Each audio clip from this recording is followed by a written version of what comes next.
Good morning, it's Sunday, August 9th, and this video is coming to you from Eastland El Sol, Galveston, and we're going to continue our discussion on action and pragmatism with a prompt from the Daily Stoic which reads, can I keep things simple today? Straightforward. So as our routine way of life has been upended for the last 5 months, it can often feel like nothing is simple anymore. Consider this, people unaccustomed to it are working out of their homes, stuck on 8 hours of video calls. There's very little outlet for social interaction, and many of our favorite pastimes are unavailable to us. Our planned relief opportunities, such as childcare, summer camp, and summer vacations, all went MIA. Without much variability between 1 week and the next, it might as well be April still, for all I know. Yet I definitely could lose track of time, except for one thing. School is rapidly approaching, and an admittedly complex situation is about to get a lot more complicated.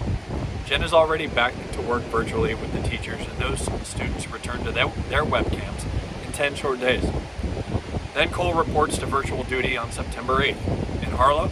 Well, Harlow continues just living her 4-year-old life, adding a lot of spice to the mix. Oh, and I have to figure out how to do this job that I just took on, which requires leading a business out of the worst financial collapse that we've ever witnessed without being able to physically interact with my team or my customers. Sounds like fun, huh? But it's in complex situations like this where we have the ability to be our best friend or our own worst enemy. The first principle in Stoicism is to see things clearly and objectively, and that means that we don't allow our assumptions to project into our current assessment of our reality. And how do we do that? By remaining superficial in our evaluations. As Marcus Aurelius reminded himself, don't tell yourself anything more than what the initial impressions report. It's been reported to you that someone is speaking badly about you. This is the report.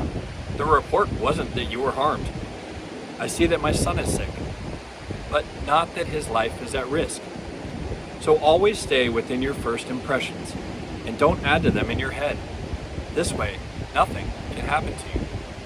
So do you see the mental bandwidth clearing benefit of just sticking to the facts? Adding false or projected narratives can absolutely distort and entangle our view of reality. When I construct a financial model for a new project at work, one of the first things that I do is work through a sensitivity analysis to identify which variables are going to have the largest economic impact relative to my degree of confidence in their value. That shows me where I need to focus and which other considerations are just noise. From there, I can make decisions based on the facts related to these highly influential variables. I consider the risks and mitigation options associated with those unknowns. It's not a perfect system. It can't be, and that's never the goal. The goal is to simplify our view of complex and challenging scenarios, to better manage those high-risk environments by restricting our focus to the facts and separating the trivial many from the vital few. And the reality is that this is an ongoing fluid exercise.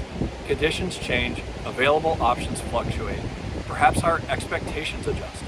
Variables once considered as highly unpredictable get dialed in with greater precision, and so we adjust and progress.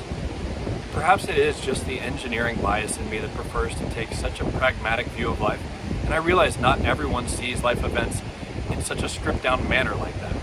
But that's what keeps me from getting carried away. That's what keeps me grounded and feeling prepared, especially as I walk into the unknown, just as I'm about to. And as Marcus concluded, always stay within your first impressions and don't add to them in your head. This way, nothing can happen to you. Hope you have a great day. Talk to you soon. Bye.